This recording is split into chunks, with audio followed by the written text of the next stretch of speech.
Hello and welcome to the first edition of the Ruck Off Rugby Chat with myself, Mark Moss, an aspiring rugby coach and sports student at York St John University. And myself, Sam Leeming, Bedford Blues, RFC and rugby player. Okay, the first episode is going to look at the top 10 fly halves in world rugby today. Cool. So, Sam, what makes a good fly half in your opinion? Good fly half. A few key factors. I think goal kicking is a huge one, especially in international rugby. I think obviously anyone can kick in the game, but as a fly half, if you've got that string to your bow, then it's extremely valuable. And if you're consistent, like we're going to talk about, got a few extremely consistent goal kickers in our list. That's a real crucial element. I think as a fly half, we've got pass, kick, and run as your skill set. I think you look at Danny Cipriani, obviously his passing game's second to none. If you look at someone like maybe Johnny Sexton or Ross Byrne, then their pass and crossfield game is extremely strong. And then you've got Richie Mo'unga, who's also on our list, who his footwork and can break the line. Obviously, there's other examples of that, but I think that those three elements, pass, kick, run, you want that all to be dangerous as a fly half, and the more balanced those three things can be, that's extremely dangerous. And then the final thing that I was thinking about is just natural vision. I think Barrett is a standout for this. You know, he's a natural athlete, and his vision to spot gaps not only for himself but to put the ball into those gaps, into other people's hands, and to create gaps with running lines around them, around the 10 or other players, I think it is also crucial. Yeah, a big question over 10 is between actually fulfilling the game plan and game management and actually creativity. I think that's a massive debate right now within world rugby. Is do we want somebody that can go out and execute a coach's game plan, or are we going to want somebody that's going to light the world on fire? Case in point, Mr. Finn Russell. I think that fits that little quote you just had there. I think is a hugely creative player, and you want him to play naturally, but at the same time, he's obviously had a few repercussions and disagreements with Gregor Townsend over how they want to play, and that I suppose that is difficult when you're that kind of mercurial player who just wants to play and do his own thing, but doesn't want to do what the team does. So yeah, it's a difficult situation to be in. Yeah, cool. Right, so me and Sam both picked 10 players each. We've agreed on 7 of them, and we've disagreed on 3. So the first 7 players we're going to go through are players that we've agreed on. So first player up. Yeah, first one, Beuden Barrett. I think he's the first one that springs to my mind when talking about best players in the world at the moment. He's got it all, really. I think. Well, say got it all. I think one of his downfalls is his goal kicking, but we'll have a bit of a chat about that. Talk about natural athletic ability. You know, he's not the biggest bloke, is he? He's not necessarily an Owen Farrell who's going to put shots in defence. But as we scroll through some of these clips. Yeah, of course. I just think his overall vision for the game, his run, kick, pass is just superb. Really a standout for what New Zealand want to achieve. The skills are key, and doing the basics right and doing the basics better than everybody else. And I think he does the basics better than anybody else, but with the flair and the creativity that's just best than anybody else in the world, in my opinion. I think we've just seen a clip of him taking the ball to the line there and offloading. I think, like you said, he does the basics well, and if his catch pass is on point, and he's got the speed to break the line as well, hasn't he? Yeah, and anybody to do what he did to Australia a few years ago. I know Australia weren't at the top of their game, but anybody that could score 5 tries against Australia is just incredible. And you can see there's a few examples here of where he's actually intercepted the ball, and that's just another example of his vision for the game and how he can read it. So it's not just in attack, you can read that in defence as well. I reckon he's probably... Do you reckon he might be the quickest out of our list, actually? He might be the quickest fly half. Possibly. He's got some pace. Like the debate around him is gonna centre around is he a natural 10, or is he going to be better off in a different position? I think that's probably going to be something that we'll come back to later on in the video. Yeah. When we count them down. His goal kicking. obviously it's not as consistent. There's a lot of other fly halves, and I think that's possibly another reason why they brought in Mo'unga and put him back to 15, just to have a different goal kicker on the pitch as well. But again, we've seen in key moments where they came close to losing to Wales, wasn't it? Wales and Ireland, where he's pulled it back with kicks from the touchline.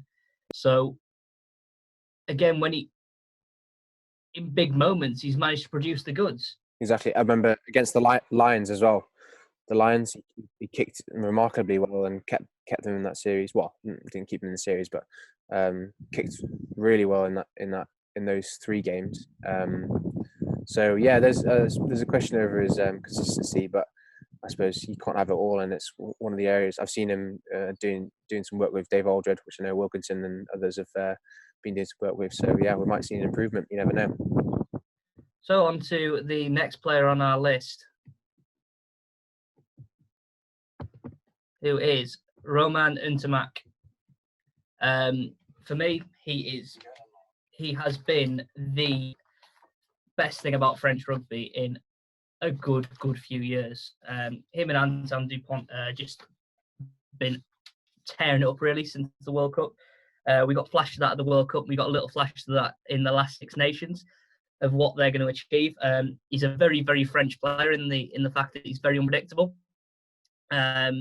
which is possibly going to be a debt, as we know with France. You don't know what team's going to turn up, and he's very unpredictable, but he's also very consistent.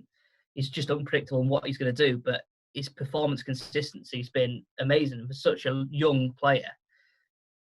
And with him and Dupont and the new coaching team that France have got, I would not be surprised if they run away with the Six Nations next year. To me, it wasn't a surprise when England lost this year. I predicted 5 teams in the Six Nations and how they were going to finish, but I didn't put France in there because I thought they might do something special. Next year, they've got a big chance to win the Six Nations. He's not. He can also play 10 and 12, which has given him an extra support to his game.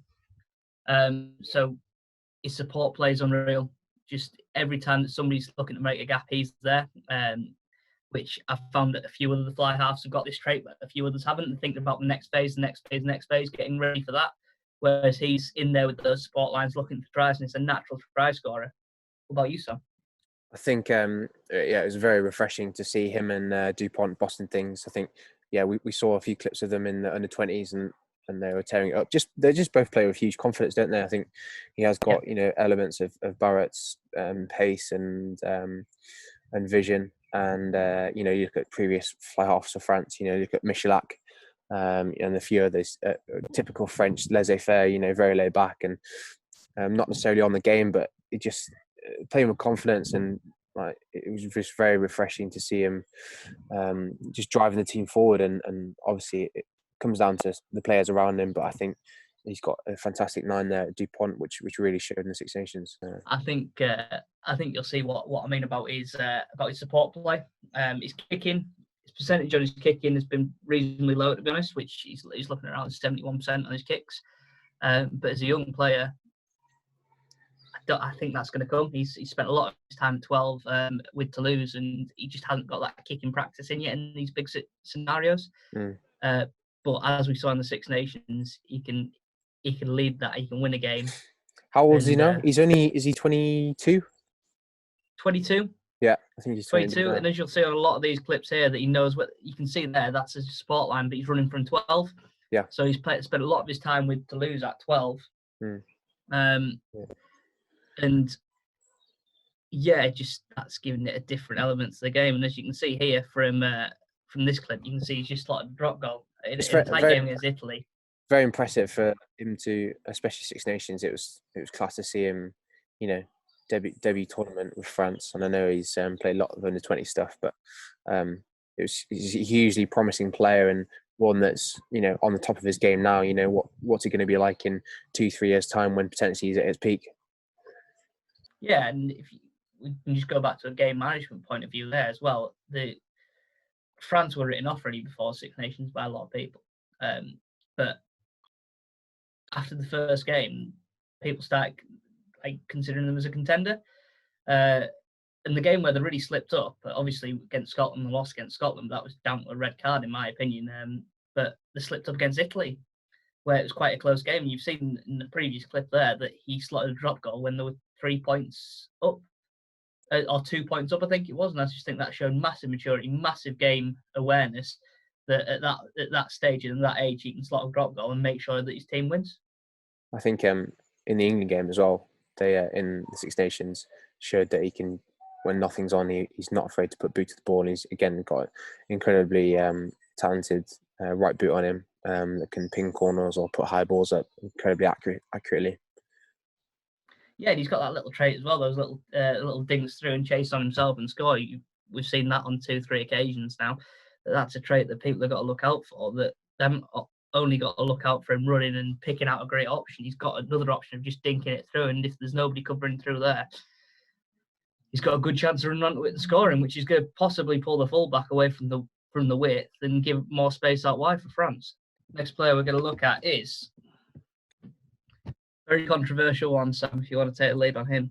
That's Cipriani. So I think, yeah, it might be a little bit controversial, but I think skill set wise and as a fly half, he's certainly been very influential in inspiring me, and watching him play. I don't think there's another 10 that plays like him. You know, we can make connections between Barrett and Ntmack, like I said before, with their speed and vision, but I think he's definitely a different player. I don't think he's got the running threat that some of the other 10s do, but his kicking and I think what stands out about him is just his ability to get players around him to create space for him and create time for him. I think, especially when he came to Gloucester, I think he instilled that with players around him. Just look at Atkinson at 12. Atkinson at 12, you know, he's come leaps and bounds and made him a better player playing with Sips. So we've got a few clips. Yeah, I think if we're looking at players that we're going to class as controversial, I think he's in the sense that a lot of people love him, and then a lot of people don't particularly rate him, which I think that's possibly for off-field decisions that have been made, and I think media representation of him, which as a young good-looking lad that back in the days, I think we all would have done that and gone out and done those things, and I think he was unfairly represented in the media. So I think that's what's formed a lot of people's opinions. If you look at recent interviews with him and things like that, I think he's definitely had a lot of unfair shouts in the media, which hasn't helped him. But at the same time, obviously he's going through a pretty horrendous period at the moment, obviously with what happened last season, and it just doesn't stop for him, does it? But at the same time, I think I've loved watching him play when he's been on form and he's been at his best, goose stepping, getting to the outside shoulder, little pops, little switches, all those kind of things. So, I think I totally agree with you. I think there's no better player to really watch when he's on form. I agree. But there's always going to be the cloud over him that he hasn't played that much international rugby. And that's what's going to form a lot of people's opinions on where he's going to rank in this list. Is, can he do it on the international stage? I think he has shown to be able to do that, but not in the depth that possibly people would like to see him, which is a massive shame. I think as a Premiership player, he's probably one of the best, if not the best 10 in the Premiership right now. But whether he's going to fall into the category of just another very, very good Premiership player rather than a really, really outstanding international, I think that's going to form a lot of debate around people's opinion. You look at somebody like Matt Banahan, who was excellent in the Premiership, but on the international stage, he just wasn't there. So that's going to weigh a lot on people's minds. But I think it's a pretty cool debate that people can have about him. Yeah, I think he's been, look at his international stints. He's again been unlucky. I think forward foul access that Eddie Jones has gone with for the last nigh on 5 years now, isn't it? I think that's become very, very hard to break. Again, wrong place, wrong time. and unfortunately, is he 31 now? I think, or past his 30s. So unfortunately, he's got past that sort of prime age. But again, I think he's done some fantastic things at Gloucester, and looking forward to seeing him resurrect the Premiership potentially next season. Yeah, what do you think on what do you think of his defence? I think that he got a reputation as a younger player that his defence was poor, but since he came back to the Premiership, I don't believe that his defence has actually been poor at all. I think it's been pretty solid. Yeah, no, I'd agree with you. I think, you look at someone like Quade Cooper, who wouldn't put any shots in at all. I think there's obviously the Farrells out there who like to put a shot in and will have some real good dominant tackles, and which bodes well for him playing at 12. But then you kind of like a Ford who just soaks up a lot of things, and Sexton who goes high as well. So he's another one of them soak up tacklers. So I suppose in defence, as a playmaker 10. You've just got to do what you're comfortable with doing, and it shows Farrell. He's got another element to his game that he puts in those dominant shots. Yeah, not to get too stat heavy, but he's got the best running meters per carry out of any of the 10s that we've picked out of here. It's nearly 10 meters every time he carries the ball. Wow. Yeah. And it just shows that, one, he's going to make line breaks for you, and two, he's going to take the ball up to the gain line. I think that's a massive key skill that we talked about. He's taking that ball up to the gain line. Definitely. And that ability just opens up so many gaps in the defence, and I think it's unbelievable. Definitely. Next player on our list is Dan Biggar. And again, topic for conversation around a lot of people, but for me, this has possibly been one of the best Welsh teams that we've seen. And every time, well, in recent years anyway, certainly Grand Slam winners, he's just ran that Welsh team. Whenever Wales pull off a performance that anybody rants and raves about, he's always there and he's always key in that. Player in a big moment. His arms look massive in that photo. Well, the Welsh players all have massive arms. The Welshies. It's something that it is tend to be something that they have bigger than everybody else. But yeah, Biggar. He stands up in the key moments as well. You look at the World Cup when England went out. They like the previous World Cup in England, he won them the game. Kick from over 45 meters out for a player that is not really renowned for his kicking length. I think that's been pretty incredible. To take Lee Halfpenny off his kicking duties as well. Again, I think that's another massive moment for him, and for him to take the kicking duties away from Lee Halfpenny, who was for years instrumental as one of the best kickers in the world. I think that comes on for how far he's gone. And if we look at what Northampton did the first half of this Premier League season as well, so there's that kick that I'm talking about to basically put England out of the World Cup.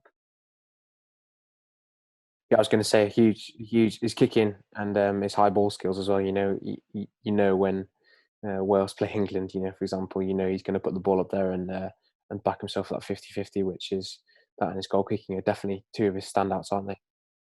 Yeah, it's not only his kicking and his ball in the air skill. It's that combined skill of actually being able to kick and chase. There's no real 10s in the world right now that puts up and under and chases it himself and gets on the end of it.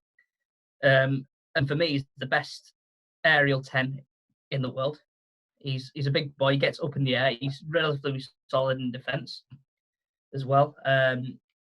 Yeah. What about you? This is the clip that really shows Dan Biggar off here, where he's kicking it. He's going to get it himself. Gets up in and the he air, beats a 15 at the ball. Yeah. He beats a 15 at the ball. No, I think like you said, I think his game management, especially when he's in that Welsh shirt, is hard to beat, and he does drive that Welsh team forward when he plays for them. He did annoy me when he was at England when he was appealing for all of their decisions. Do you remember that? It does. I think that annoys a lot of people about him. He might have a little bit of hot-headedness, but apart from that, I think again his skill set, and he's just solid, isn't he? You know he's going to be solid. Yeah, every time Wales have a good game, he has a good game. Yeah, exactly. Which is real, which is just really good for him. Like you can look and you can think when he plays well, Wales play well. Yeah. And you look at the first half of the season for Northampton, who thought Northampton were going to be up there near the top of the Premiership, and for quite a long period of time they were at the top. Yeah. And that was down to him. And you've seen them since the Six Nations started. He started to veer off a little bit. So next on our list, the man that's kept Barrett out of the 10 shirt for New Zealand, Richie Mo'unga. I think, Richie Mo'unga. I think he's probably my favourite player on this list. I think obviously relatively new on the scene, youngish lad, especially at international level. But I think he's probably got the best feet out of this list. I think. He just adds a different dimension to things. Did extremely good things for the Crusaders in Super Rugby. I don't know if you've seen any of their games, but I watched a few of his club rugby games as well the season before, and he's been consistently performing in the Mitre 10, and it's in that spot in the Crusaders team. Typical All Blacks, like just basic skills, just absolutely awesome. And of course, he in that Crusaders team, he's playing with some pretty special players as well.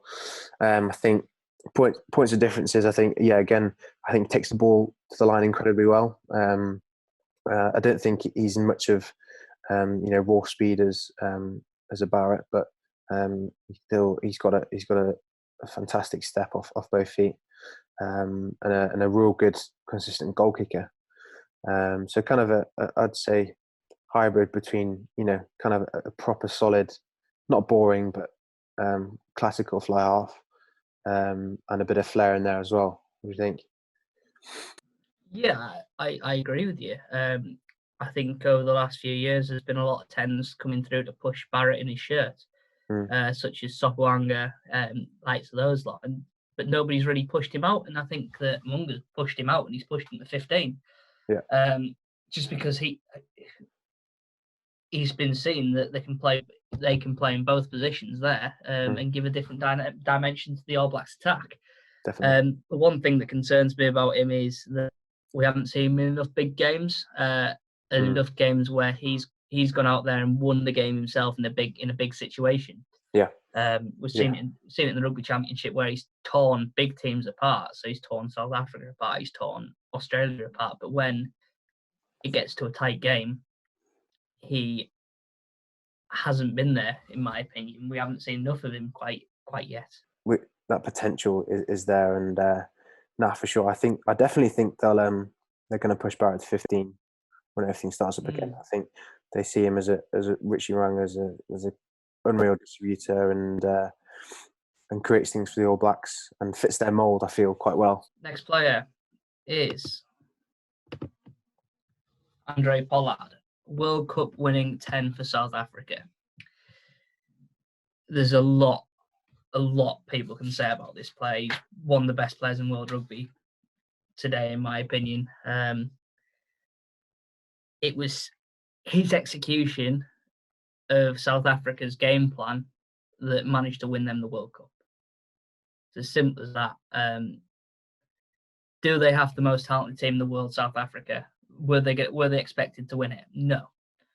Did they have the best structure going into it? No. But with Erasmus coming in there and putting in his style of play, and Pollard following that straight down the line, I think that that's what led South Africa to win the World Cup. His kicking from hand is excellent. So whether that's kicking for touch, whether that's kicking for space, his drop kicking is so typically South African. We look at games where he's just kept the scoreboard ticking over and over and over because he's got that ability just to, we sit back in the pocket, we drop goal, we go again, we're trying to get some more points, keep that scoreboard ticking over. It's something that people talk about in international rugby, that the scoreboard has to keep ticking. As soon as that scoreboard stops ticking, then the other team's going to get on top of you. He gets good go forward for the team. He does take the ball up to the line when he's when he's got ball in hand. We saw him in the Junior World Championships as well, winning that once, being involved in 3 of those World Championships. So to be involved in 3 under-20 World Championships shows some real talent from a young age. In 2014, he got the most points ever in the Junior Rugby Championship, just losing out to England as well on that in the final by 1 point. But we talk about him being able to execute a game plan, and we can see by a few of these clips here, his creativity is just amazing as well. He sees gaps right there against Argentina. That gap wasn't on, and he got through it because he's creative enough to see that gap, to create things for other people, and even there to get that final pass away and get that try. I just think this guy is unbelievable. He's definitely got a good highlight reel, hasn't he? I think you don't always see him in breaking the line, and especially in big games, because just like that clip there where he sat back and he's hit a beautiful 40-meter drop goal. He's definitely one for. I think he varies his depth quite a lot. I think when he wants to take it to the line, you'll see, and he's flat and his passing. He fires his passing through. But I think it was especially in that final of the World Cup. Kicking when it wasn't on, and his game management, especially in those high pressure games, because Territory's getting good territory and forcing pens. He's going to slot them. So he's definitely an incredibly talented player. I agree. So the final agreed upon player with us was, of course, Baby Faz. Yeah, so a couple of things that stand out for Farrell, obviously. Yeah, goal kicking is the first thing that stands out. I think he's been incredibly consistent for England over the last 7-8 years from when he's been in that 10 or 12 slot. I think one thing that stands out for him, which differs from the Flyhalf year, is that he's captained in England for the last year, 2 years, and his leadership as a 10. I think we don't always see it, watching the game on TV, but from reading things, what Eddie Jones has said, and he's really brought him on as a leader. And I know England failed at the last hurdle in the World Cup, but I think, again, kind of like Cipriani, but in a different way.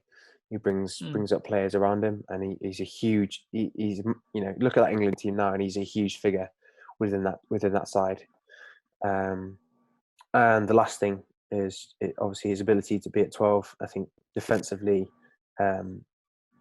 he's extremely solid, and I know he's been done for a few shoulder charges, and there's a bit of controversy there. But you actually look at some of his dominant shots that he's had in the Prem and for Sarries and in the England games, which is pretty special for a 10. And I remember Wilkinson hitting as hard as that. But no, he's definitely got his technique, and he just spots some fantastic shots. The other thing I was going to say as well, him playing at 10, he's got remember Sexton in the Lions, he played 12, and obviously with Ford at England, he has the ability to again, that extra player and playmaker opens up a lot of width to the game, and he has got quite a league influence in the way he passes and the way he brings the ball to the line. Yeah, I don't think we can emphasise enough what he's done with Sarries as well. Yeah, of course. A lot of people just talked about that machine. Sarries, obviously, there's a lot of controversy around Sarries, but that's not around how they play. It's around dealings off the field. And Sarries, every time someone mentions Sarries and how well they're doing, they call them the machine. And he is the engine behind the machine. He's everything that's good about Saracens. Yeah. And he saw against New Zealand in the World Cup as well. Everything that's good about England. He drives through their game plan. He executes it to an absolute T. Agrees. His leadership skills. Everybody in the team wants to speak to him. Everybody sees him at this level, at this higher level than everybody else, and they listen. As soon as he speaks, everybody's eyes are glued to him. And he's listened. Obviously, he's a young player. Well, was he 26, 27 now? 26, 27. Really hitting his prime. He's not hit his leadership prime yet. He's going to hit that in the next few years, and no, I agree he's with learning that. from each of these experiences. Did you manage to catch any of switch. the Rising Suns? Sorry, mate. No, go. Yeah, I watched a lot of that, and just the way that he speaks. Again, like I'm saying, when he speaks, people listen. He's there, and everything's to a T that he wants. And there's not a single player that has a single second of focus lost when he speaks. I agree. Yeah. It's very meaningful, isn't it? There was a few clips where he'd be in a huddle and it's just, breath of fresh air when someone's actually talking some sense, and with a little bit of motivation in there, but a lot is directed with what the team's doing or what they've got out of the session. But yeah, everyone definitely clocks in when he speaks, which is again testament to his developing leadership. Do you question his? I suppose. Do you question? He went through a phase where he was not boring, but I thought he was very sort of one-dimensional, and his creative lacked. I think he's definitely not the player with the huge flair, and obviously he prides himself on the kicking, the game management, and his defence. But do you question his creativity? I would, and I'd question putting him in a team that isn't as structured as England and Sarries. It would be a great question. And would he fit into an all black shirt? Yeah. It's a really, really great question. We talk about creativity as this thing of doing something different. But to me, it's not always about that. It's about creating the space for other people and to actually execute that. And I don't think he does it with as much flair. So I don't think it's a question of his creativity. I think it could be a question of his flair. Okay, so we agree about a lot of those things, but here are 3 players that we have not agreed on so far. So first player for you. So first one for me is Finn Russell. Obviously, we can have a bit of debate about this, but yeah, absolute maverick. Has had his issues with Scotland, obviously, recently. But I don't think you can argue with his flair and his creativity, which undoubtedly wins games and has won games for Scotland. I think you'd potentially question his reliability, but I think he's one of the best, attacking fly halves on this list, which I'd argue. How would he fare in other teams? How would he fare in an England side? Because he's got not limited, kind of a limited people around him with Scotland. With the pack, so he's definitely had. Everyone has different journeys and different people they play with, but yes, that balance between having that much flair and being solid and consistent. Yeah. So your next pick. Next pick, Callum Sheedy. I think anyone who's watched Bristol in the Prem this year, he's at the heart of it all. I think he's surrounded by some incredibly talented players, which obviously helped him. But he's a young up and coming player, and I think just his skill set has been really pleasing to watch. His goal kicking has been incredibly consistent. His passing and his distribution. I couldn't find the clip, but the try that Pietau scored against Bath, where he dinked through the line, looked up, and then crossfield it to Pietau, was probably my try of the season. So no, a real up and coming player, and I genuinely think he's one to watch for England in the future. He's got that one Barbarian cap, but definitely a player who keeps performing in the Prem, and he's going to get picked up and he's going to get seen. Last one then, Joey Carbery. He's been out injured for quite a while, but I've watched a fair few games of him playing for Leinster, and he's had a few opportunities with Ireland. Someone who's got a great feet and offloading game. Very very modern 10. We've got all the attributes of a Barrett, young up and coming, and again one to watch, and is filling the boots of Sexton. And was unlucky to miss out on the World Cup as well. So they're my 3 picks. My 3, Elton Jantjies, obviously a massively talented player, just named the Super Rugby Player of the Decade, which is a massive accolade for himself. Playing for the Lions, just he's been unreal. To get that accolade above a lot of players like Dan Carter, like anybody else that's played in that Southern Hemisphere team. We can talk about probably every All Black that they've had playing in Super Rugby, and he's been voted out of them. He's got a great running game. He's got a great kicking game. His vision's unbelievable again. Very much an all-round 10. His kicking game's great. His vision to kick in open field's great, and his running game is fantastic, as well as his distribution. He takes the ball up the line, and yeah, very, very, very talented player. Next up on the list, Ross Byrne. He has been the most influential 10 in the Pro 14 this season for Leinster. The 10s that Leinster have brought through in the last few years, obviously you got Sexton in there, Joey Carbery coming through last season, having obviously moved to Munster because to give them both game time, and then for Ross Byrne to come through and do what he's done for Leinster this season has been unbelievable. His kicking's fantastic, his consistency is fantastic, and he's just a great distributor of the ball. We're going to talk a little bit about Sexton in a bit, but in my opinion, if he played a little bit more time in the Six Nations, Ireland wouldn't have done as poorly as what they've done. That was terrible English. Yeah, in my opinion, Ireland would have done better with him there than what they would have done with Sexton. The amount of talent coming through the Irish ranks at the minute is unbelievable. Leinster are just again a machine in that Pro 14 division. Would have been very, very likely, in my opinion, with Saracens not performing as well as what they have to win the European Cup this year.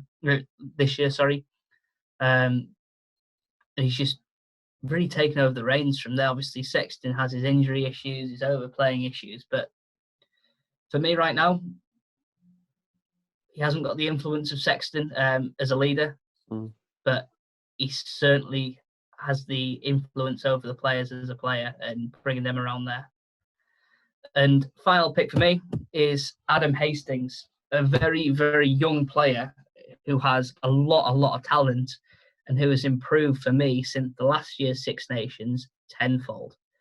Looking at him in the last Six Nations, he got criticised massively for poor decision-making and poor execution and really showing a little bit of immaturity. But he was 22-year-old last season. And this season, he's been everything good about Scotland. A few years ago, when Scotland were at the best, playing with Finn Russell there, with Hogg being amazing, I was possibly the biggest fan of Scottish rugby going. As an Englishman, that's really hard to say. I love watching Scotland play. The creativity they showed was unbelievable. And obviously that has lacked in the last few years, and he's sort of brought it back. This year's Six Nations, obviously, they beat France, who possibly without that game could have gone on to be Grand Slam champions. But obviously, red card took a bit of precedent, but he's been great. His decision making's been great. His goal kicking's been great, and again, plays a little bit like Ntmack in the fact that he played a lot of his school career at 12. You look at his highlights for Millfield, and Millfield won St. Joseph's tournament that year. Won the Scottish Cup twice when he was playing up in Scotland for that at school, and Millfield did very well when he was playing there. I think he's definitely got that all-round skill set like Ntmack has, and you definitely saw that in the Six Nations, didn't you? Yeah, and I think we're looking at these two players in Ntmack and Hastings that they're both not natural 10s, and they're being more brought into this position as a 10. And because in the last few years in the junior game that the 12 has been such an instrumental player and has possibly been the 12 or the 13, possibly been the best player in these junior teams traditionally in the last few years, that these players are starting to move to 10 and they're showing great decision making because they've had more time with ball in hand, and as well as a few other young players coming through. But it's been his decision making, his creativity that's shown that through. So for you, out of these lot, what are you thinking? Who you think to bring forward to our top 10? Well, you've put forward some good arguments there, Mark. I think Jantjies. I think I think that he's definitely one to put in there. I think that left boot of his, and he's had a few chances for South Africa, and yeah, he's a quality 10. He's a very, very high quality 10. So I'm He's something different, isn't he? He's something different to Pollard, that he's great to have on the bench. I think Pollard's that great game manager that's going to do some wonderful stuff for you in the big games. But you saw him against Canada, and let's be fair, Canada aren't the best team in the world, but he tore them apart, and it was him as an individual that created absolutely everything in that game. And yeah, we can all these players can look good against not top tier nations, let's say, but to tear a team apart individually as much as what he did in so many different ways, with his running game, with his crossfield game, with just putting boot to ball and put it downfield, it was unbelievable.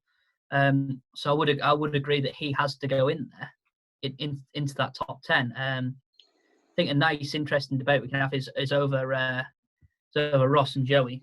What are you thinking about those two?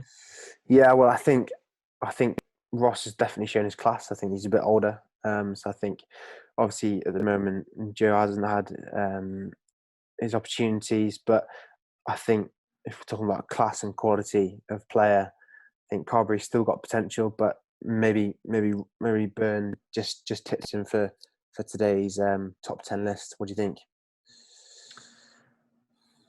I think so. With his his injuries right now, I think with Joey Carbery's injuries right now, that he's possibly going to be that Ross Byrne probably going to be ahead of him. Where that would have been different. Like you don't know if Carbery had stayed fit for this Pro 14 season, could Munster have done what Leinster are doing? You don't know, and he's got a lot of talent in there. And every time that he's on the pitch, he does show it. And would he have been second choice for Ireland this time in the Six Nations behind Sexton, or would it have been Byrne if they both stayed fit? It's a real good debate, but I think if we're looking at right now, I think we have to go for Byrne. I just think that with his injury issues, I say in 6 months' time, but we're not going to have a lot of rugby in a year's time. I think it could be very different. I think it's going to be a real interesting battle. So you've got 2 out of 3 then. I'm putting my case. I don't know. For me, Finn Russell he's been there. He's done some incredible things with Scotland.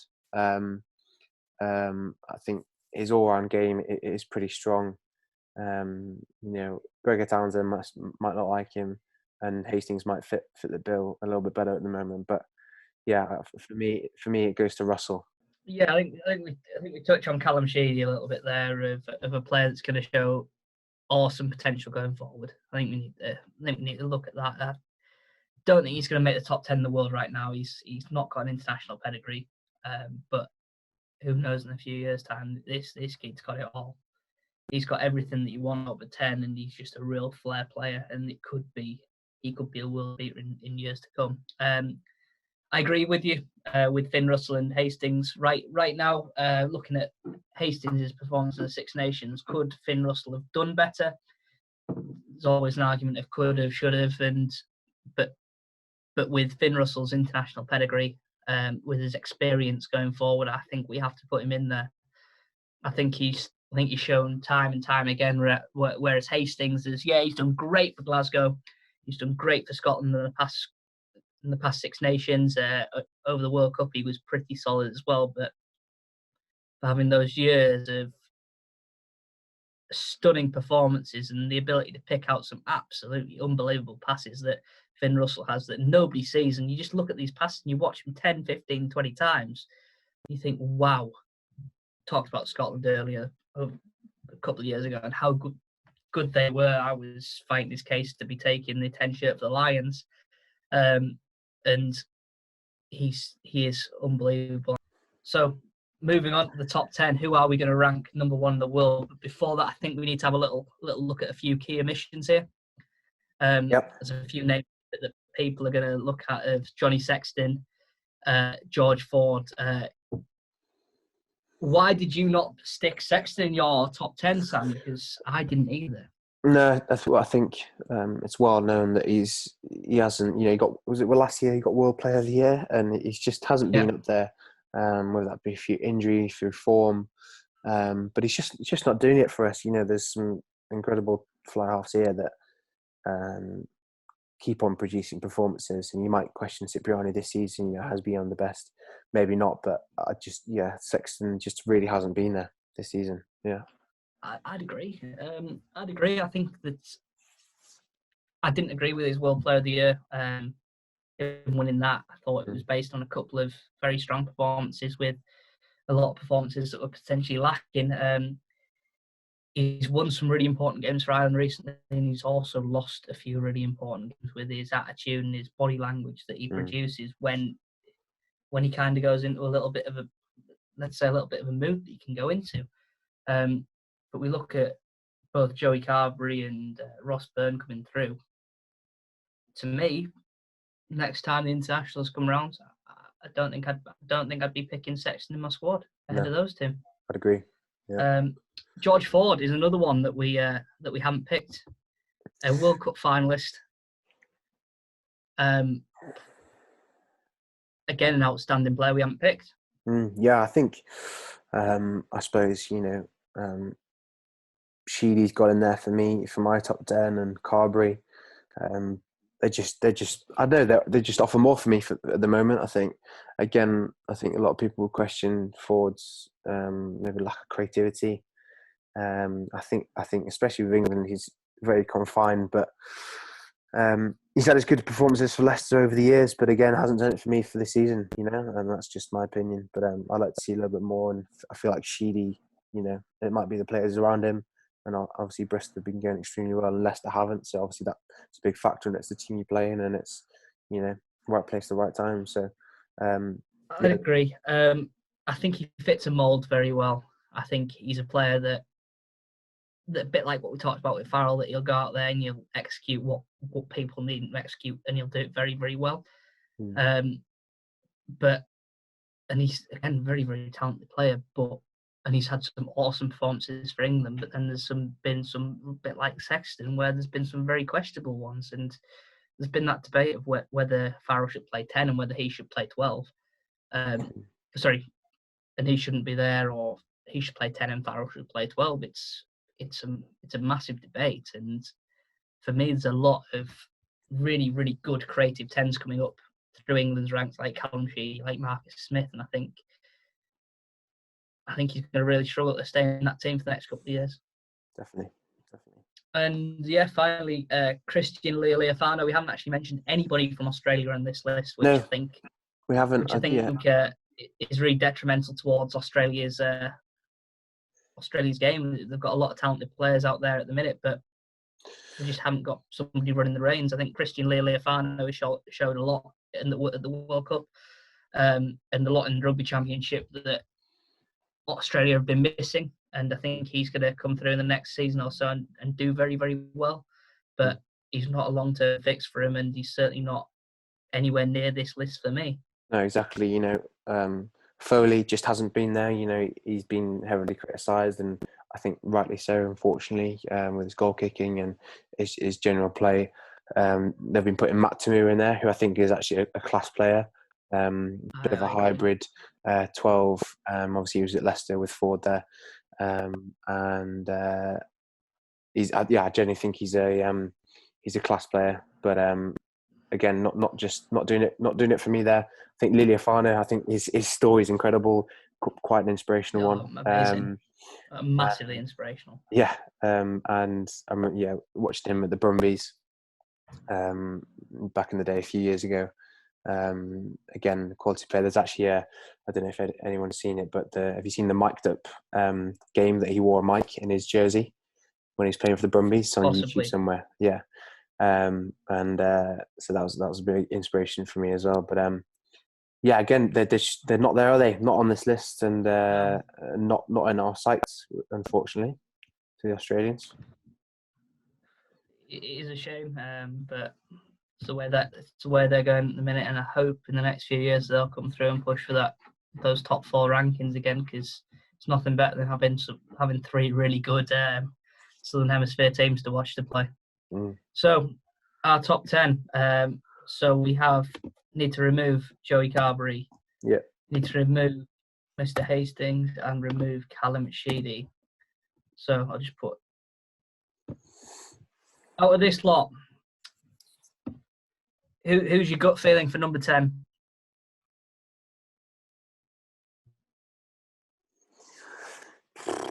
Maybe I think it's maybe those bottom three. I think. Oh, I don't know, Cipriani as well. You know, I know he's moving our 10. I think at the moment he's still got the talent there, but he just hasn't. You know, at the moment he might just be out of form compared to the rest of them. So,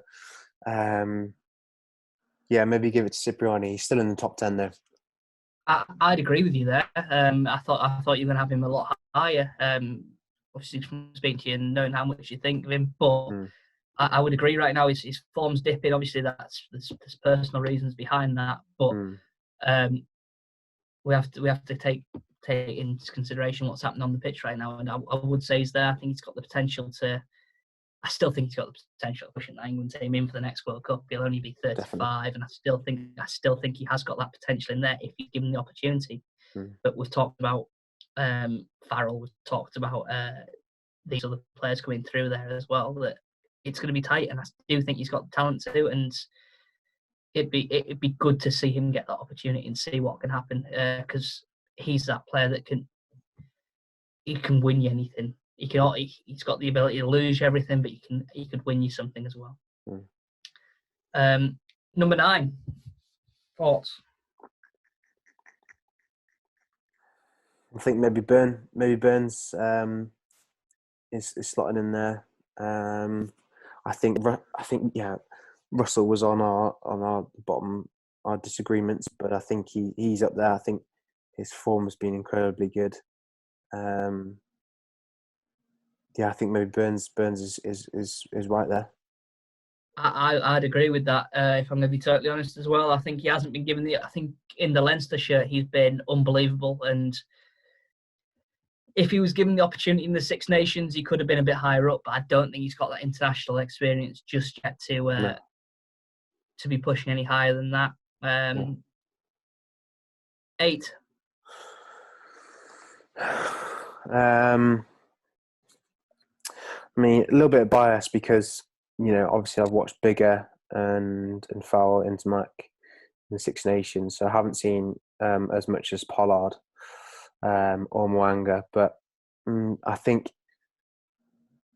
Biggar doesn't. Maybe Biggar's not in that top line there. I don't think Biggar's in that top 4. What do you think? I think it's quite hard. It's got hard actually. It is. It's close. It's really close. Yeah, I don't know. I don't know. I think we need to start at 8 because it is getting hard. Like right, at 8. Put Barrett up at the top line because Barrett for me is top line, top 3. You know, I'm gonna potentially disagree. I don't know if he is, and really? that's not me saying that he's.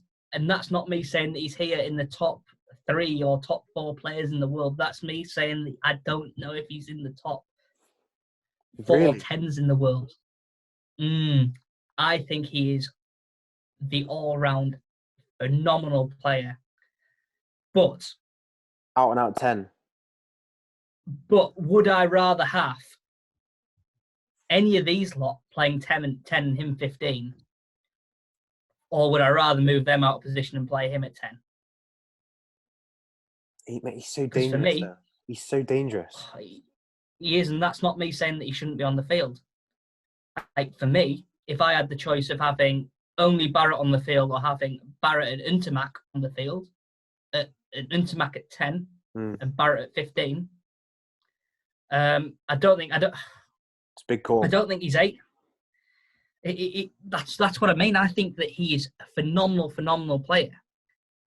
And if we're talking about him being in a team, I think that if you're picking a team and you're just picking on talent alone, I think he would be one of the first names on the team sheet.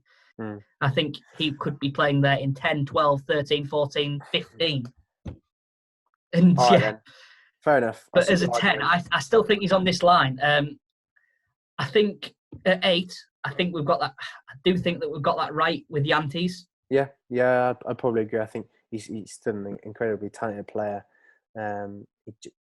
but look at the talent above him. You know, just doesn't get in higher. If you know what I mean. You know. Yeah.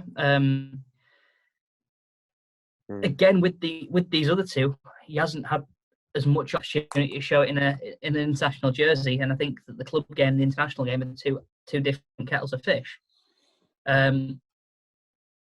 For me, I would be. What about number 7? I think you maybe got to drop Finn Russell down there. I think you look at the all round game.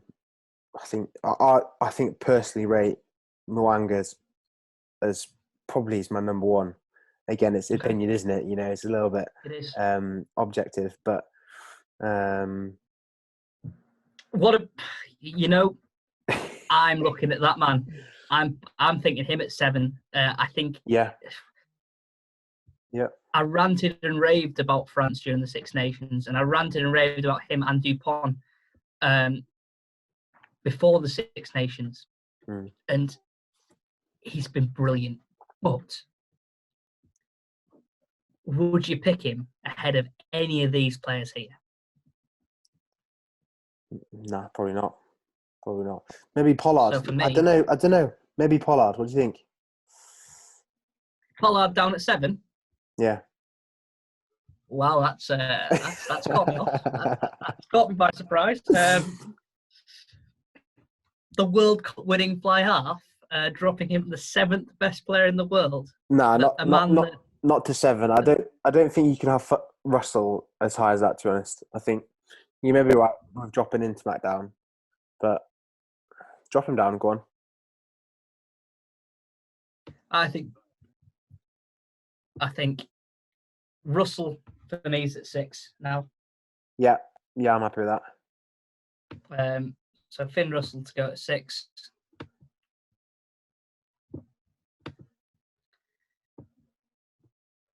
Yeah, I'm happy with that.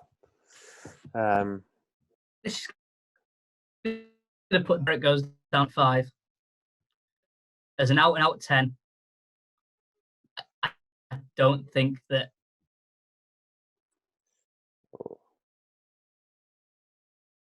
You still there, Moss? Have Pollard as a 10. Mo'unga Barrett. That's not me saying that he's going to not be in that best team in the world, and not to me he's the best 15 in the world by a long, long, long way, or one of the best players in the world. But yeah, I don't think you can have Pollard out of that top line. I think. What about Farrell then? South Africa had. Good question, isn't it? So what? So you're thinking that Farrell down at 5? This is actually harder than I thought. Yeah, it is. It really, really is.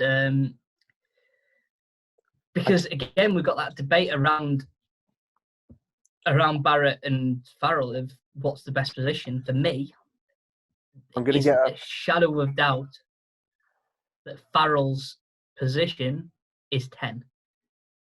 Yeah. And I think that saw that against New Zealand, that he tore New Zealand apart from 10, and he executed England's game plan from 10 that tore the All Blacks apart like nobody's seen in years.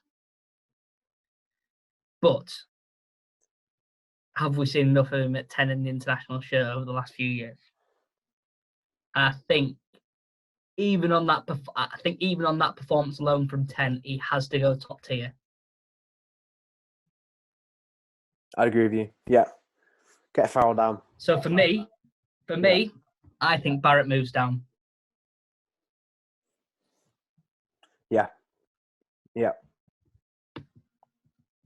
And I'd move Pollard up. And Number then, 4. Okay, then same argument then. Farrell. Have you seen enough of Farrell at 10? You know, recently, because we're talking about, now. I think if you're looking at everything that Saracens did last season, because we have to take that this is a full year. And everything that Saracens did last season, he did was from 2010, dominated the European Championships, dominated over Sexton, who won Player of the Year. I think he has to stay there.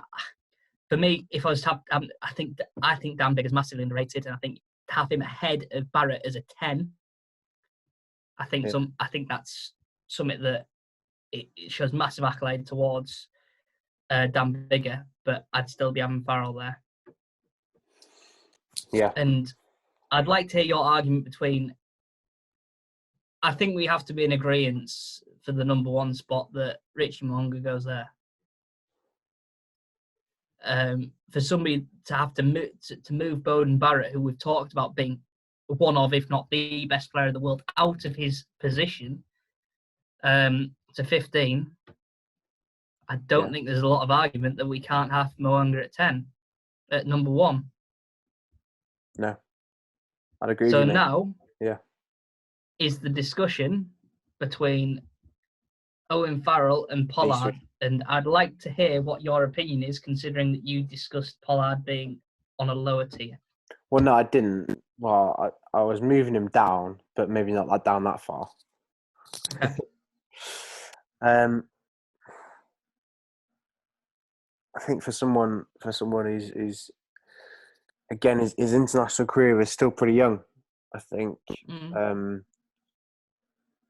we've talked about his goal kicking and his game management. And I know we've talked about Farrell's leadership. I think potentially Pollard just tops it for me there, between him and Farrell. Anyway, I think he just, he's got extra range on his boot. I'd say he does more, to the line. And I know, South African, so it's Southern Hemisphere versus Northern Hemisphere, which is quite a big thing. So that obviously, but they are quite similar players. Yeah, for sure. But I reckon Pollard's done him. I reckon. Farrell versus Biggar then. Agree. Yeah, I'd agree. Pollard won the World Cup for South Africa. Owen Farrell didn't win the World Cup for England. Yeah. Farrell over Biggar. For me, definitely Farrell over Biggar. Wales won the Grand Slam, but I haven't watched the team like I watched Wales, thinking this is a poor team that can win a game like I did last season for Wales in the Six Nations. I think, like I say, Dan Biggar is the best thing about Wales when Wales play well. Regardless of who gets man the match, regardless of who scores all the tries, regardless of who does anything special, Dan Biggar is always solid behind a good Welsh performance. Yeah, I think we've got 2 seasons of seeing a very, very special fly half, and I think that his all-round game, his kick, catch, pass, run, and high ball game, really slots him in at 4, and to be picked ahead of somebody like Finn Russell, who to me was unbelievable for a few years and still shows signs of absolute genius. I think that we are doing a massive credit to Biggar there. And on reflection, would you be happy with that top 10? I think so. I think it's definitely harder than when we first spoke about it. Definitely, doing definitely. the podcast. I think we've been very specific of, mainly the fly half being the main position. Obviously, Barrett is probably all round rugby player, probably one of the best there. But as a 10, when we spoke about the attributes at the start, I think maybe a few people will be surprised at Biggar getting at 4 there, but no, I think we've got it right. I think especially Biggar, he's got that extra string to his bow with his high balls. Yeah, and we talked about. I talked about Wales. I think that they were poor in the last Six Nations, but they won the Grand Slam, and I think that can be solely down to him and Alan Wynne-Jones and their leadership and their execution of a game plan. Definitely. So, definitely with that. That's our top 10. 10, Danny Cipriani. 9, Ross Byrne. 8, Elton Jantjies. 7, Romian Ntmack. 6, Finn Russell. 5, Beuden Barrett. 4, Dan Biggar. 3, Owen Farrell. 2, Handre Pollard. And number 1 is Richie Mo'unga. Would like to hear other people's opinions as well, so comment down below on what you think of our selection there. But before we go, I'd just like to mention that Sam is doing a NHS crossbar challenge to raise some money for the NHS staff during this global crisis. So Sam, if you'd like to describe a little bit more about that, and potentially even show some videos of that, that'd be great. Yeah, so me and my pal from Will Hooley from Bedford Blues have set up a bit of a fundraiser for the NHS, doing our bit to help them out, which in whatever way we can during these testing times. Mark's had a go. The idea is try and get the crossbar from any distance with any ball, and I'll just pull up a little selection. So, yeah, it's not specific to rugby, is it, Sam? No. This is across any sport, so it's any ball, any bar. I think you've seen some really good attempts from hockey, golf. Rugby has been the main one, with that being our main connections. Yeah, so any ball, any bar. Me and for the rugby lads, we've made it so for every attempt, especially the kickers, every attempt you try get the crossbar, you give £1 to the fund. I think I hit one off the deck. Took me 16 goes. Some very close ones in there. But yeah, any ball, any bar. If you can't find a crossbar, find a bin to have a go in, a bit of a trick shot. And we'll post the link down below. But you can also look on my profile and Will Hooley's profile, and also on the Bedford Blues page to see some of the other. Yeah, Sam, where can they find your profile on Twitter, Instagram? Yeah, so Twitter, Instagram, it's Sam Leeming 10. And there's a bit of content on there, mostly rugby stuff. So yeah. And for the modern generation. And for the TikTok, modern generation, I believe that you've had a few views on there. Yeah, I've been posting a few videos on the old TikTok, which is Sam Leeming 10 as well. It's all Sam Leeming 10. Just changed it. Yeah. Great. So there's an insight from myself as a casual rugby fan, and for a professional fly half, that is the best fly halves in the world. First video, obviously, we'd like to hear some feedback off you guys. So like, share, comment below. Please subscribe to the channel that we're going to create as well. And you can find me on Twitter, Instagram at MarkMoss1996. Leave below some ideas for other videos. And yeah, like, share, subscribe. Thank you very much, guys.